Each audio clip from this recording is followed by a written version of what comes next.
क्योंकि आप normal road पे जहाँ पर रश नहीं है वहाँ तो अपनी बाइक चला लोगे, लेकिन जैसे ही ट्रैफिक आएगा, आप अगर इस बाइक को देख रहे हो तो आपका मेन मोटिव या तो क्रूज़ हो सकता है या तो डेली कम्यूट हो सकता है। वहाँ पर आपको इस बाइक के साथ थोड़ी दिक्कत आ सकती है। तो गाइज़, जैसा कि टाइटल में लिखा है कि why you should not buy Honda CB350, मतलब हम इस वीडियो में ये पॉइंट्स डिस्कस करेंगे जिसकी वजह से आपको नहीं लेनी चाहिए CB350।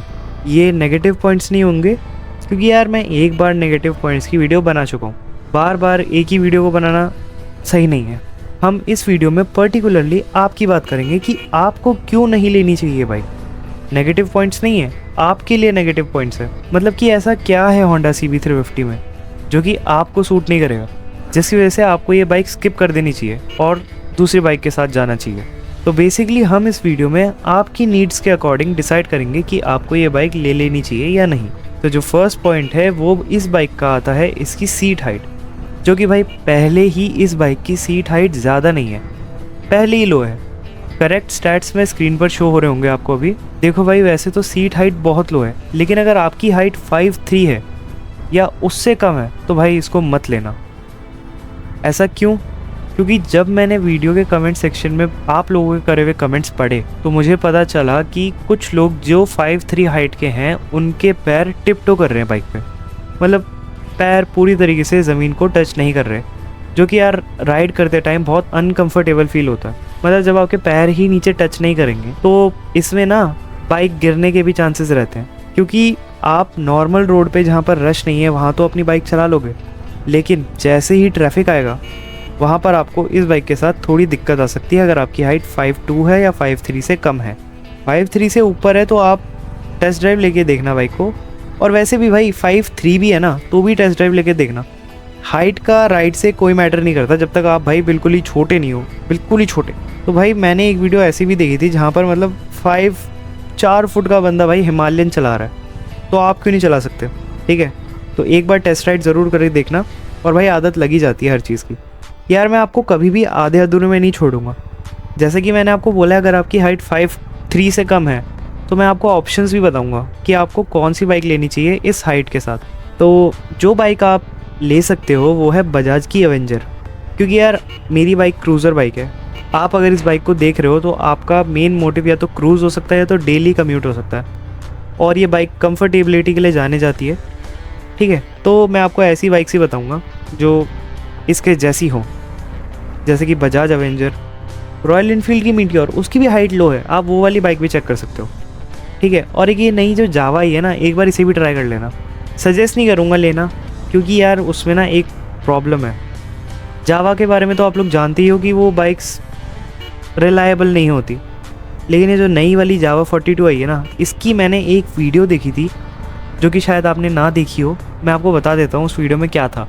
तो वो जो नई वाली जावा 42 है ना, उसमें जो फॉल्ट है ना वो क्लच के साइड में आता है, क्योंकि उन्होंने क्या किया है, जो क्लच होता है ना, क्लच के और हैंडल बार के बीच में जो गैप होता है ना, उसके बीच में हाई बीम का बटन दे दिया। तो जब भी आप क्लच प्रेस करोगे ना तो हाई बीम वाला बटन रास्ते में अड़ जाता है और वो खुद ब खुद ऑटोमेटिकली वो भी प्रेस हो जाएगा।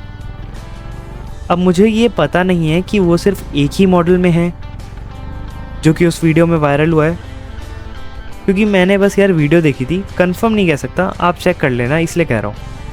मेरा काम है आपको बताना कि जो भी अभी चल रहा है मार्केट में, बस बाकी आपकी मर्ज़ी। हाइट की बात हो गई, अब बात कर लेते हैं इस बाइक की सर्विस की। तो गाइज़ यार, आप सभी लोगों को जो होंडा CB350 में इंटरेस्टेड है ना, उन सबको होंडा CB350 रिकॉल के बारे में तो पता ही चल चुका होगा, और ऐसे में इस बाइक को लेना सही रहेगा या नहीं वो हम ऑलरेडी मेरी पुरानी वीडियो में डिस्कस कर चुके हैं, जिसका टाइटल था होंडा CB350 रिकॉल। अगर आपने वो वाली वीडियो नहीं देखी तो चेक कर लेना, क्योंकि यार उस वीडियो में मैंने सब बताया, रिकॉल के बारे में सारी डिटेल्स दी है कि आपको कब पार्ट्स अवेलेबल होंगे, कि मेरे बाइक की कंडीशन क्या है, क्या आपको ऐसे में बाइक लेनी चाहिए या नहीं लेनी चाहिए, या ये जो प्रॉब्लम आ रही है इन पार्ट्स में, इससे आपकी राइडिंग में कोई अफेक्ट होगा या नहीं होगा, सब हम उस वीडियो में डिस्कस ऑलरेडी कर चुके हैं। शॉर्ट में अगर बताऊं तो होंडा CB350 में ना कैम शाफ्ट और स्पीड सेंसर का इशू है, बाकी चेक कैसे करना है वो भी उस वीडियो में बता चुका हूँ कि आपकी बाइक में ये इशू है या नहीं। तो जब मैंने वो वीडियो बनाई थी ना, तो उसमें जब मैंने चेक करा मेरा चेसिस नंबर डाल के अपनी बाइक का, तो मेरी बाइक में भी इशू आया था, लेकिन पार्ट्स अवेलेबल ना होने की वजह से मेरी बाइक आज भी उसी कंडीशन में चल रही है। और सही बोलूँ तो मुझे अभी तक प्रॉब्लम लगा नहीं कुछ कि बाइक में कुछ गड़बड़ है, जैसी आई थी वैसी ही चल रही है। लेकिन अगर पार्ट्स में कुछ दिक्कत है तो भाई आपको ज़रूर चेंज करवाना चाहिए, और होंडा को भाई जल्दी से जल्दी पार्ट्स अवेलेबल करा देने चाहिए, क्योंकि यार 2020 से ये प्रॉब्लम चलती आ रही है और अभी तक होंडा ने इस प्रॉब्लम के लिए कुछ भी नहीं करा है। बस बता दिया है कि हाँ ये प्रॉब्लम है पार्ट्स में। बाय चांस खुदा ना खास्ता अगर किसी के साथ कुछ गलत हो जाता है इन प्रॉब्लम की वजह से, तो यार होंडा को ज़िम्मेदार ठहराना चाहिए इस चीज़ के लिए, क्योंकि भाई अब आपको पता है कि प्रॉब्लम है तो पार्ट्स अवेलेबल कराओ ना। नेक्स्ट पॉइंट पे चलते हैं जो कि सर्विस से ही रिलेटेड है, होंडा CB350 की। यार होंडा बिग विंग को इंडिया में आए बहुत टाइम हो चुका है ना, स्टिल अभी तक होंडा बिग विंग बहुत कम लोकेशंस पर सर्विस अवेलेबल करा रहा है, जिसकी वजह से बहुत लोगों को दूर ट्रैवल करके बाइक को वापस घर ले जाने में बहुत ज़्यादा प्रॉब्लम होती है, क्योंकि यार कोई दूसरे शहर क्यों ही जाएगा बाइक लेने के लिए और सर्विस कराने के लिए। इतना ट्रैवल करना एक बाइक को लेने के लिए सही नहीं है, लेकिन ये बाइक वो ट्रैवल डिज़र्व करती है भाई। अगर आपको ये बाइक बहुत अच्छी लगती है तो भाई आप ज़रूर जाओगे इस बाइक को लेने के लिए, ठीक है। लेकिन यार बहुत लोग होते हैं जिनकी एज ज़्यादा होती है, वो इतना ट्रैवल नहीं कर सकते, उनको चाहिए बस एक बाइक जिसमें वो अपना कम्यूट कर सकें और छोटा मोटा टूर कर सकते हैं। बार बार कोई इतनी दूर जाएगा सर्विस कराने के लिए, तो भाई ये तो बेकार चीज़ है, इसका कोई भी सॉल्यूशन नहीं है। ये सिर्फ होंडा के हाथ में है, जब वो चाहे तभी इसका कुछ होगा। बाकी वीडियो को लाइक ज़रूर कर देना, मैं जब भी बोलता हूँ ना वीडियो को लाइक करने, तो भाई बहुत तगड़ा रिस्पांस आता है उस वीडियो पर।